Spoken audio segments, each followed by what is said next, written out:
Hi hello அனைவருக்கும் வணக்கம். இன்னைக்கு நம்ம பார்க்க போற பதிவு என்னன்னா மாசி மகத்தின் சிறப்புகளை பற்றி தான் இந்த பதிவுல பார்க்க போறோம்.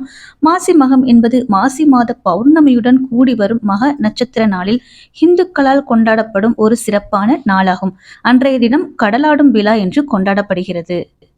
மாசி மாதத்தில் மகம் நட்சத்திரத்தில் வரும் விரதம் சிறப்பு வாய்ந்ததாக கருதப்படுகிறது. ஒவ்வொரு மாதமும் மகம் நட்சத்திரம் வந்தாலும் இந்த மாசி மாதத்தில் வரும் மகம் நட்சத்திரமே மாசி மகம் என்று கொண்டாடப்படுகிறது. ஏன்னா அந்த நாள்ல தான் பார்வதி தேவி தக்கனின் மகளாக அவதரித்ததாக புராணங்கள்ல சொல்லப்பட்டிருக்கு. சிவபெருமானின் சக்தியாகிய தேவியே தனக்கு மகளாக பிறக்க வேண்டும் என்று தக்கன் ஆசை கொண்டான். இதற்காக சிவபெருமானை நோக்கி கடும் தவம் புரிந்தார். அந்த தவத்தின் பயனாக உமாதேவி தக்கனின் மகளாக அவதரித்தார். அவளுக்கு தாட்சாயினி என்ற பெயரிட்டு வளர்த்து வந்த தக்கன் தன் மகளை சிவபெருமானுக்கே திருமணம் செய்து வைத்தான். அன்னை உமாதேவி அவதரித்த நாள் இந்த மாசி மகம் என்பதால் அந்த நாள் புனிதமான நாளாக கொண்டாடப்படுகிறது. அதோடு மாசி மாதத்தில் சந்திரன் சிம்ம ராசியில் மகம் நட்சத்திரத்தில் நுழையும் நாள். மாசி மகம் அன்று ஆலயங்களில் சிறப்பு வழிபாடுகள் நடத்தப்படும். மக நட்சத்திரத்திற்கு அதிபதியானவர் கேது பகவான். இவர் ஞானத்தையும் முக்தியையும் அருள்பவர். செல்வ வளம் சேரும் யோகத்தை வழங்கக்கூடியவர் கேது பகவான். மாசி மக நாளை கடலாடும் நாள் என்றும் தீர்த்தமாடும் நாள் என்றும் சொல்வார்கள். தீர்த்தமாடும் நிகழ்வின் சிறப்பினை எடுத்துரைக்க ஒரு புராண வரலாற்றில் ஒரு கதையே சொல்லப்பட்டிருக்கு. ஒரு முறை வருண பகவானுக்கு பிரம்மஹத்தி தோஷம் ஏற்பட்டது. இதில் அவர் உடல் கட்டப்பட்ட நிலையில் கடலில் வீசப்பட்டார். அதில் இருந்து விடுபட வருண பகவான் சிவபெருமானை நினைத்து பிரார்த்தித்தார். இந்த நிலையில் வர்ணன் கட்டுண்டு கிடந்ததால் உலகில் மழையில்லாமல் வறட்சியும் பஞ்சமும் நிலவியது. அனைத்து உயிர்களும் துன்பம் அடைந்தது. இதனால் தேவர்கள் அனைவரும் சிவபெருமானை சந்தித்து முறையிட்டனர். வருண பகவானை விடுவிக்கும்படி ஈசனிடம் வேண்டிக் கொண்டார்கள் தேவர்கள். தேவர்களின் கோரிக்கையை ஏற்ற சிவபெருமான் வருண பகவானை விடுவித்தார். அவர் விடுதலை பெற்ற நாள் இந்த மாசி மக திருநாளாகும். விடுதலை பெற்ற வருண பகவான் மனம் மகிழ்ந்து சிவபெருமானை வணங்கினார்.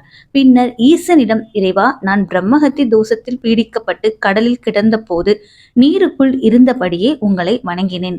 அதன் பயனாக எனக்கு விடுதலை கிடைத்தது. அதேபோல் இந்த மாசி மகத்தன்று புண்ணிய தீர்த்தங்களில் மூழ்கி நீராடி இறைவனை வழிபடும் அனைவருக்கும் அவர்களின் பாவங்களையும் பிறவி துன்பங்களையும் நீக்கி அருள் செய்ய வேண்டும் என்று சிவபெருமானிடம் கேட்டுக்கொண்டார். சிவபெருமானும் வருணதேவர் கேட்ட வரத்தை வழங்கினார். அன்று முதல் தீர்த்தமாடல் நிகழ்ச்சி சிறப்புடன் நடைபெற்று வருகிறது. மாசி மகத்தன்று பிரசித்தி பெற்ற புண்ணிய ஸ்தலங்களில் ஆறு, கடல், குளம் போன்ற தீர்த்தங்களில் நீராட வேண்டும். இவ்வாறு செய்வதால் நம்முடைய சகல தோஷங்களும் நீங்கும், குடும்பத்தில் ஒற்றுமையும் பலப்படும். மாசி மகத்தில் விரதம் இருக்க வேண்டும் என்று நினைப்பவர்கள் காலையில் எழுந்து புண்ணிய தீர்த்தங்களில் நீராட வேண்டும். பின்னர் உலர்ந்த ஆடைகளை அணிந்து கொண்டு சிவ சிந்தனையுடன் சிவன் கோவிலுக்கு சென்று வழிபாடு செய்ய வேண்டும். மதியம் ஒருவேளை மட்டும் உணவு சாப்பிட்டு விட்டு இரவு பால் பழம் சாப்பிடலாம். அன்றைய தினம் முழுவதும் வேறு எந்த பணிகளிலும் ஈடுபடாமல் இறைவனை நினைக்கும்படி ஒரே சிந்தனையோடு இருக்க வேண்டும். தேவாரம், திருவாசக பாடல்களை பாராயணம் செய்யலாம்.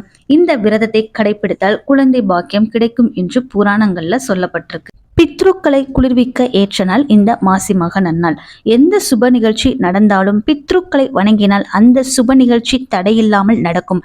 பித்ரு தேவனின் ஆசியும் கிடைக்கும். அதனால்தான் மாசி மகம் தினத்தன்று பித்ருக்களுக்கு பூஜை செய்ய வேண்டும். மாசி மக தினத்தன்று புனித நதிகளில் நீராடுவதை பிதுர் மகா ஸ்நானம் என்கிறது சாஸ்திரம்.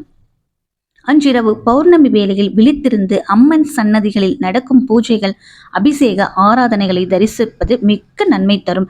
சதுரகிரி, திருவண்ணாமலை, திருநீர்மலை உள்ளிட்ட மலை கஷேத்திரங்களில் கிரிவலம் செய்வது ரொம்ப நல்லது. ஆண் குழந்தை வேண்டும் என்று நினைப்பவர்கள் இந்த மாசி மக விரதம் இருக்கலாம். ஆண் குழந்தை வேண்டி விரதம் இருப்பவர்கள் இந்த மாசி மக நன்னாளில் முருகப்பெருமானை வேண்டி விரதம் இருந்து வழிபட்டால் நினைத்தது கண்டிப்பாக நிறைவேறும். மாசி மகத்தென்று முருகப்பெருமானை வழிபடுவதால் ஆண் குழந்தை பிறக்கும். அறியாமல் செய்த பாவங்களுக்கும் விமோசனம் கிடைக்கும்.